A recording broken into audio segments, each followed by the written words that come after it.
Hello and welcome to my Dormouse costume video, which is taking me the last 2 months to actually just edit and present to you.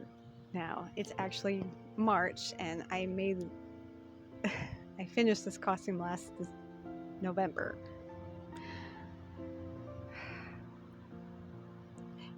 Why am I so bad at this?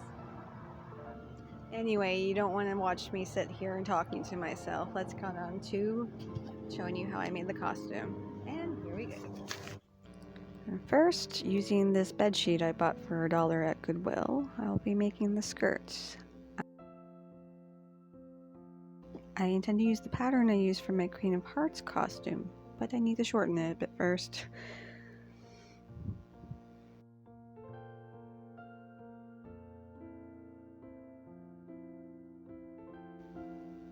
I need to take about 10 inches off.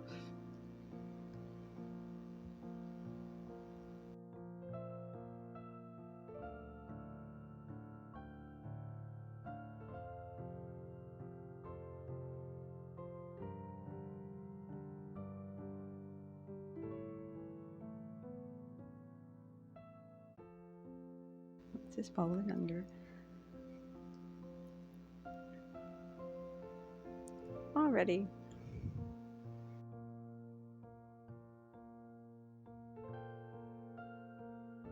Now to pin the pattern in place and cut out my pieces.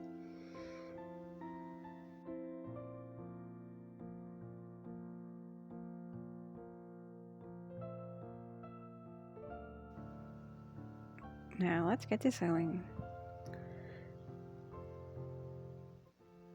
I made use of the original hem on the sheet so I wouldn't have to hem the skirt because I really hate doing that. The skirt is made up of 3 separate panels that need to be sewed together, which is I can do in a snap, but I actually cut out double the number of panels I need for the skirt because I'm going to be doing a sort of overskirt and an underskirt thing. Well, you'll see that in a little bit. But anyway, let's get set to sewing.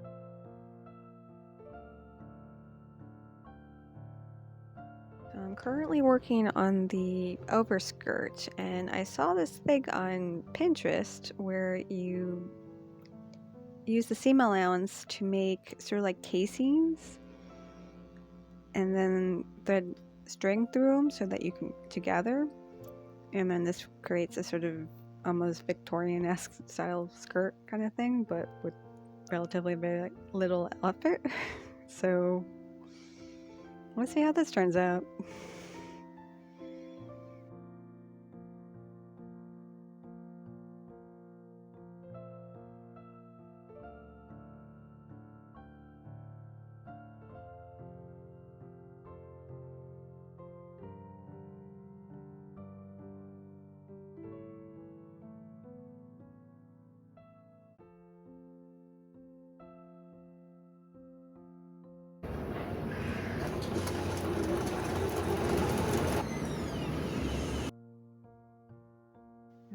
Well, here's the casings done.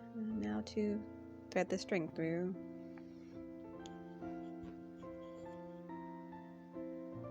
I'm going to use the needle backwards to avoid accidentally sewing through the fabric instead.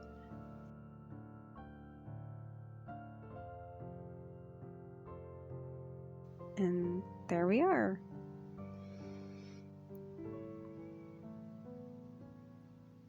Excuse my son pacing, he does that when he's bored.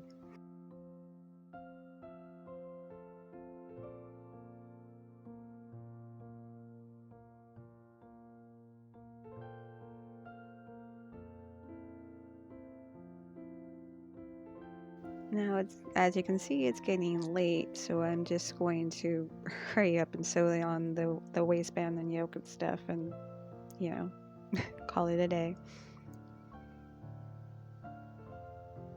See you tomorrow.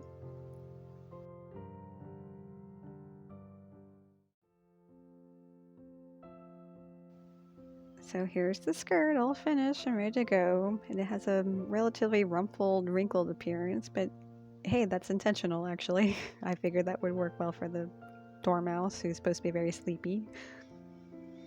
You wouldn't expect the Dormouse to be very well put together, I suppose. I actually do have this gray lace that I considered adding to it, but I'm not sure if I will. I'll think about that later. In the meantime, in honor of mine and my sister's birthday, which is today, we're actually going to go antique shopping. So I'll show you what we saw. And here we are.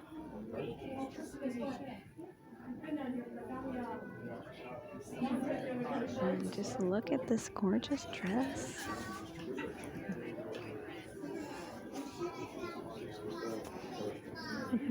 I would love to make something like that, but I don't think I'd be able to.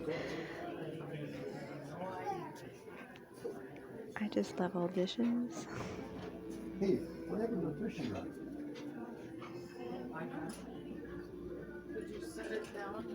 Probably so, yeah. This tiny little gravy boat thing. We didn't take it anywhere. We didn't take it up front, did we?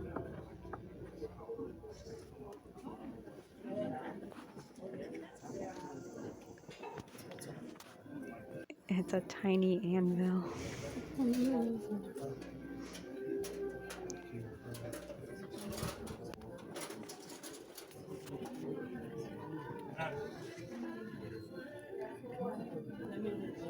look at these old oil lamps. There's just something so...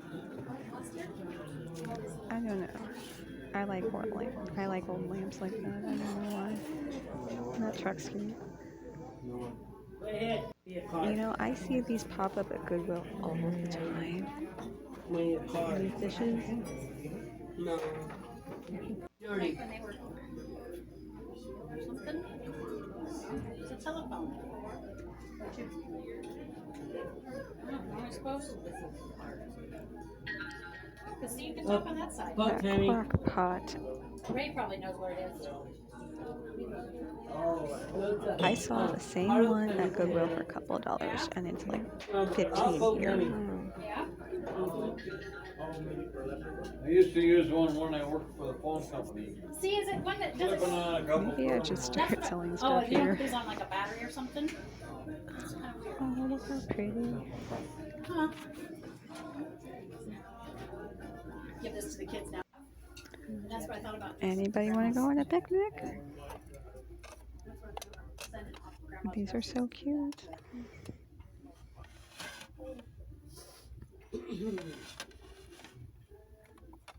Didn't you have these, Mom? The flour and all that? And there's more of them. That's like. Oh, I yeah. think I like this basket better. There's some over here too, babe. Yeah. Now back to sewing. I bought this pillowcase for $1 at Goodwill. It has the perfect pinstripe pattern to it to use for the bodice for my costume. I let the hem out on the one end to give me a little bit more wiggle room to work with in arranging the patterns. I'm actually going to use the same pattern I used for the bodice in the Queen of Hearts costume. Again, I'm probably going to get a lot of use out of that pattern actually. So let's get started.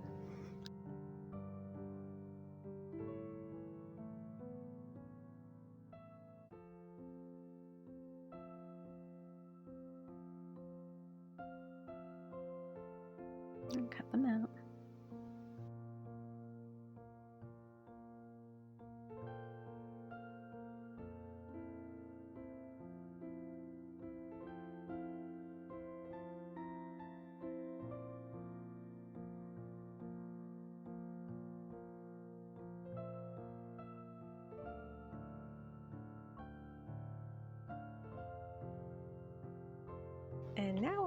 repeat all of this with the lining and interfacing, but I will not bore you with all of that. So let's continue. So I've already ironed the iron-on interfacing to the back of the pieces, as you can see. And everything's ready to just sew together, sort of.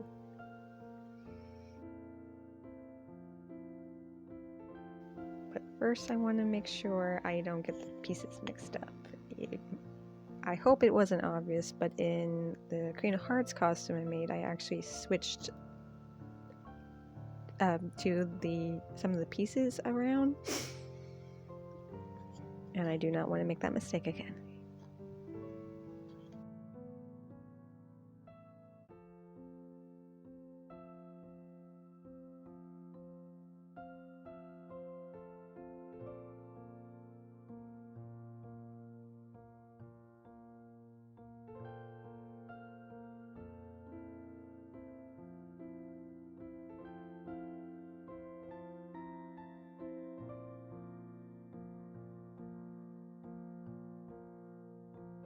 Well, here's the front of it completed. It looks pretty good as far as I can tell. But before I sew on the other pieces, I bought this at the discount section in my local fabric store, and I figured that would help save me some time and effort, I hope, at least, when it comes to the lacings for the back. So I need to sew this between the seams and hope I don't mess it up.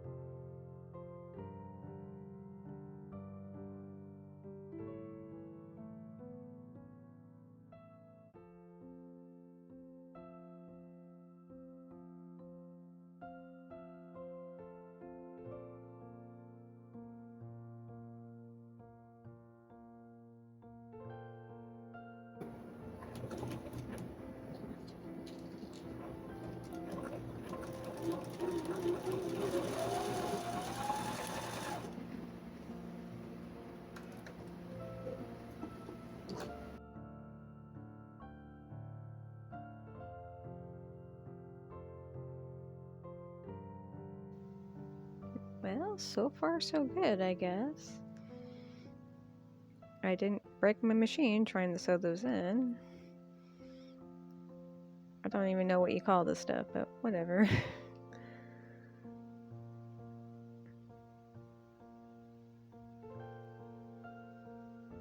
Now next I need to open up the seam allowances and sew in boating.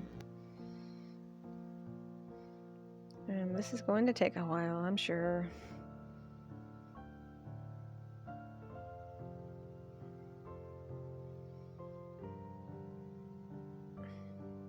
I'm not exactly fast at this, as you can see.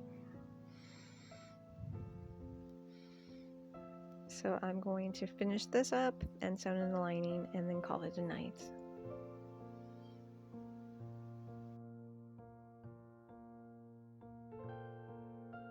So I'll see you tomorrow.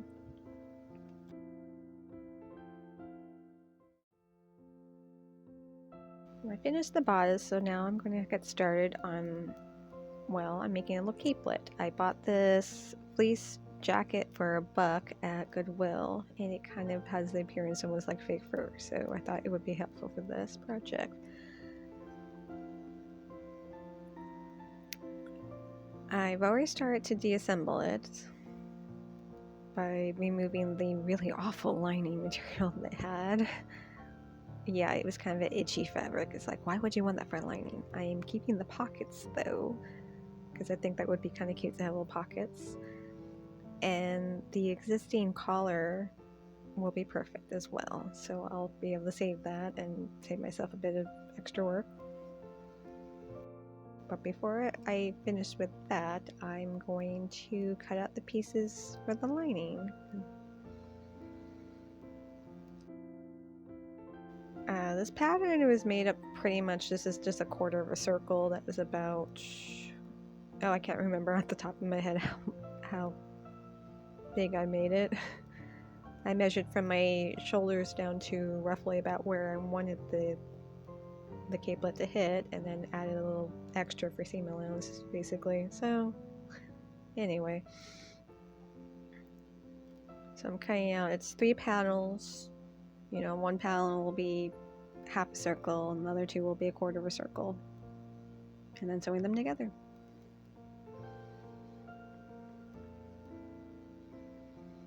I've got my half circle panel here, and I'm going to try to position it on the jacket that I have deconstructed.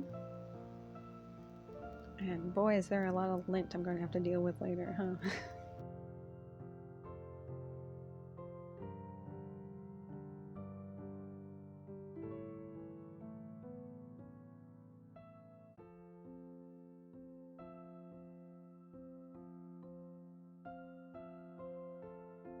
And I'm literally just going to cut around the lining.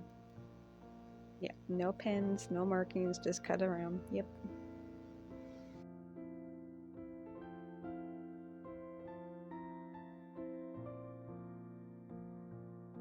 That's all cut out. And like I said, I kept the pockets, so let's get to sewing.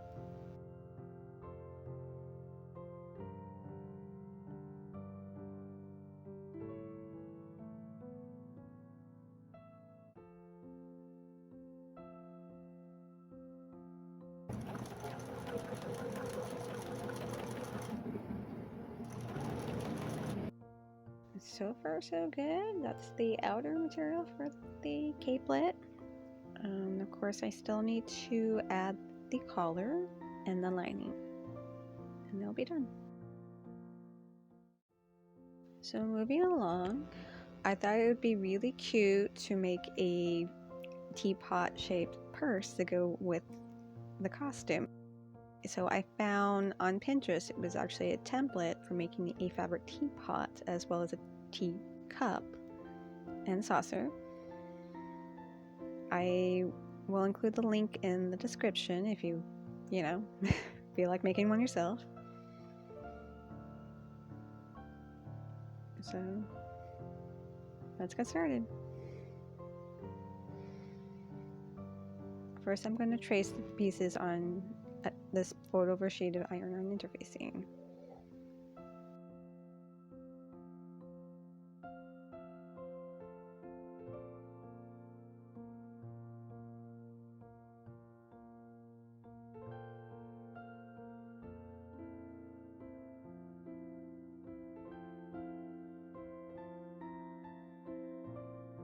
Now let's cut them out.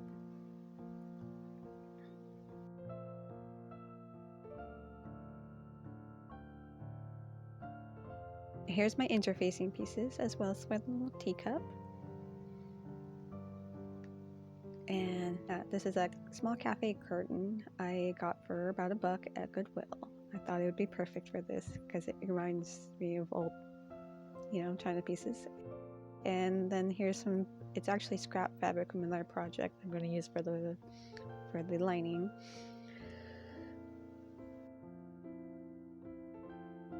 Now for the poor man's ironing board.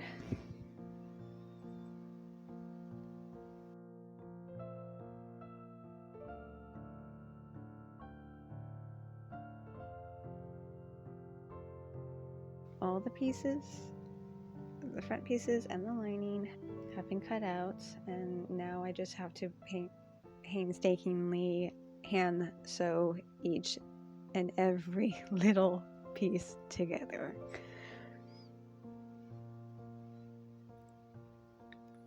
Oh, this is going to take me a while. Anyway, moving along. Now let's make some mouse ears.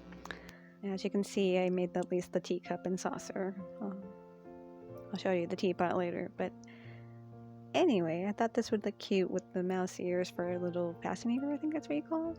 I got these ears from my daughter who didn't like them, and I hope to make them look more mouse-like. And I got all these lace, and I'm not entirely sure what I'm doing.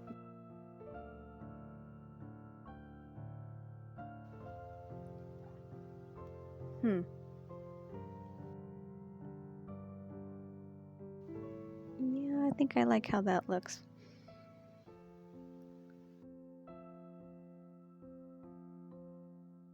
I'll make up my mind about that later. In the meantime, let's get painting. I figured I'd paint the insides of the ears pink for a start, and then I'm going to try to sort of reshape them so that they're less wobbly and frankly look more like actual mouse ears. Like I said.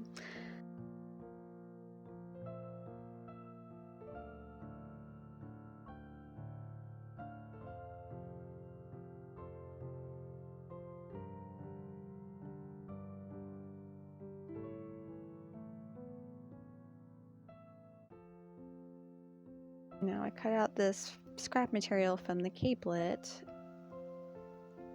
to glue in place on the back of the ears so that they will match the costume a little bit better. And there we are. Now I just need to shape the ears and, well, the whole costume will actually be done.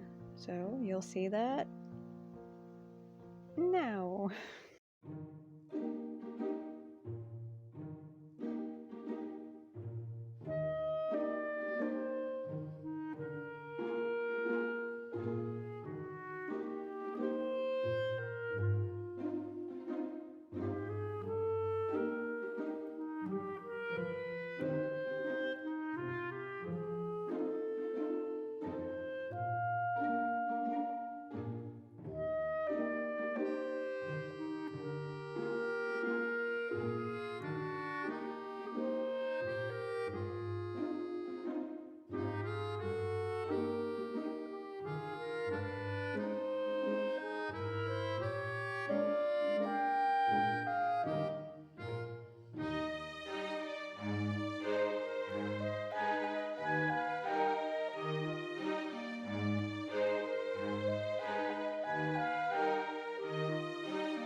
And there you have it. And now you see why I normally just make costumes for my kids instead of for myself. I'm afraid that I'm too awkward to wear them most of the time, even though I love to make them at least. Well, anyway, I hope you enjoyed watching this video, and if so, please like and hopefully subscribe to see more. And as always, thank you for watching and have a nice day.